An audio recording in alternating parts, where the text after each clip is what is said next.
Good morning, everyone. Today, I do not simply want to talk about whether or not an ETF will go up or down. Instead, I want to discuss something deeper. How an economics major can understand an ETF through incentives, market structure, resource allocation, and expectations. When many people look at investment, they immediately ask, will this make money? But economics teaches us to ask a different question.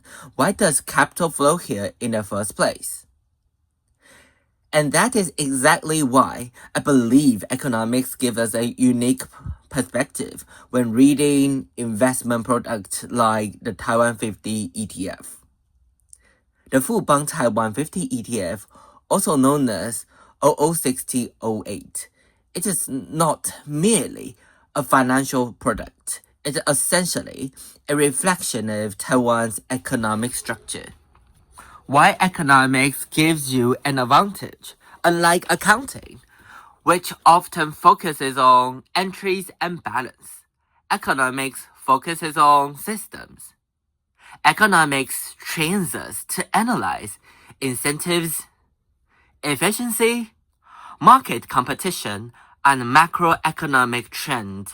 For example, when we see semiconductor companies dominating the ETF, we do not only think TSMC is strong, we also think, why has Taiwan so independent on semiconductors?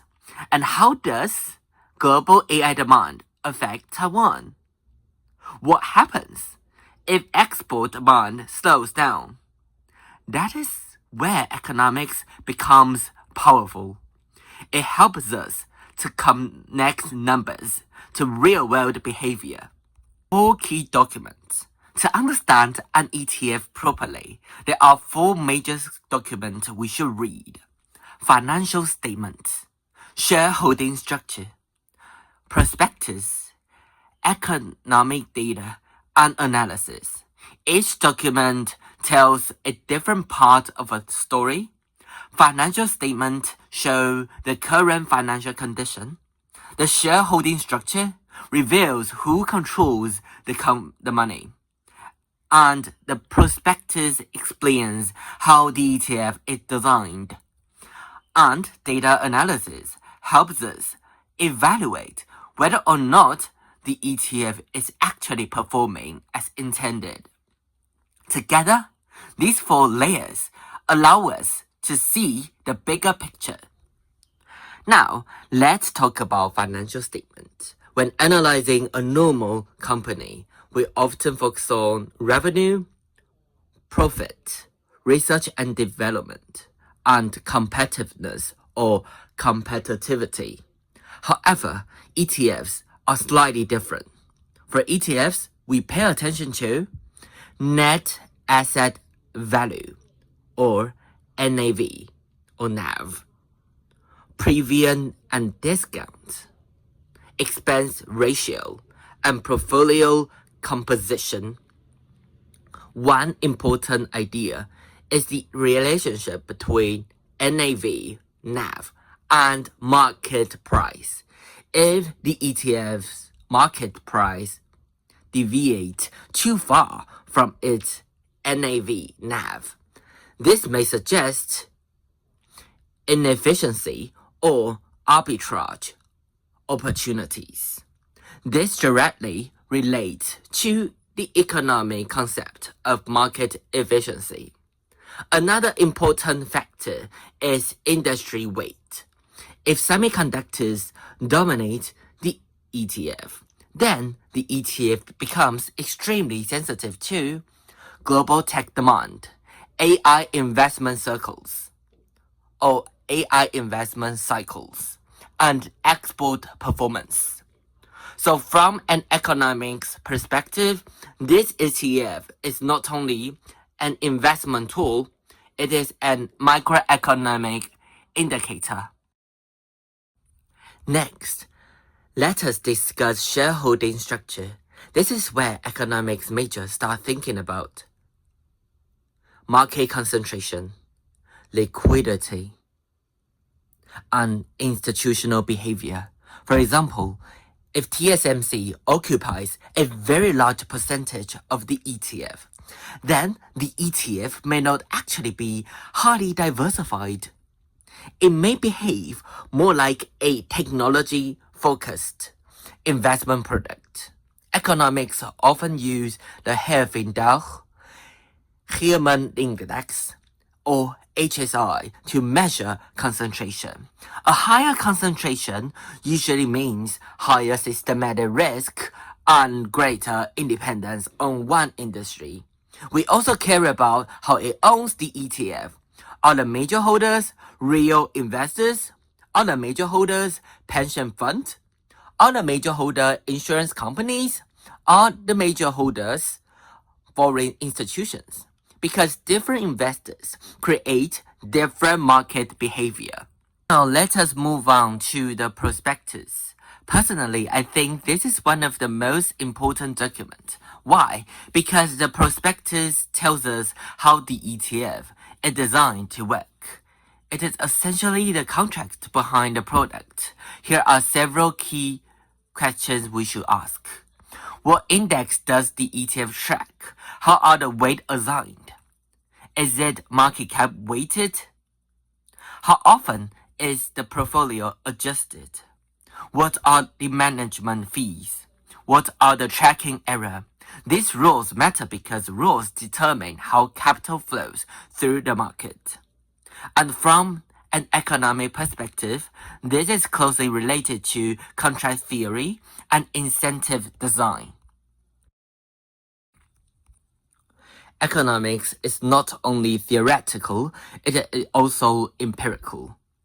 One useful method is regression analysis. For example, we can regress the ETF returns against the overall market returns.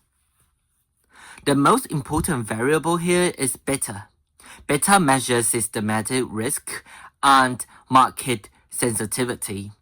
If beta is close to 1, this means the ETF closely follows the market. In another word, the ETF is successfully performing its intended role. This is a kind of way to thinking about we test whether the product actually behaves according to theory. Here, just give you a table like how to actually convert information from financial terms into economic logic. Like expense ratio can be understood as transaction cost. Distribution policy relates to intertemporal choice. So it got different kind of things, so just have a look at it. So what exactly is the Taiwan 50 ETF? Many people think they are simply buying a stock, but in reality, they are buying Taiwan Semiconductor's dominance, Taiwan's export economy, Taiwan's financial institutions, and Taiwan's role in global supply chains. In another word, this ETF is a reflection of Taiwan's economic structure. And that is why macroeconomic trend matters so much. If an economic major analyzes this ETF, they usually ask questions like which industry dominates, how independent is Taiwan on export, how sensitive is this ETF to global economic circles or cycles, how exposed is it to AI investment trend, how concentrated is the risk. These questions are fundamentally economic questions because the ETF itself is deeply connected to trade, globalization, capital flow, and technological development. Now let us briefly discuss how economics, all of us, read financial statement. There are 3 core statements. First is balance sheet. Next is income investment. And after that is cash flow statement. The balance sheet tells us how structure and leverage. The income statement tells us about profitability and competitiveness or competitivity. But personally, I believe the most important statement is the cash flow statement because companies can sometimes manipulate accounting profit, but cash flow is much harder to fake. And as investors always say, cash is king. Annual reports are interesting because they are not just about numbers, they're about narratives. Companies are constantly trying to shape expectations in annual report. Like, for lots of experts, they usually focus on management explanations, growth strategy, risk factors, and capital expenditure plans. For example, is the company genuinely investing in long-term innovation, or is it simply following short-term hype? Economics teaches us that markets often price expectations, not reality. And that is why narrative matters.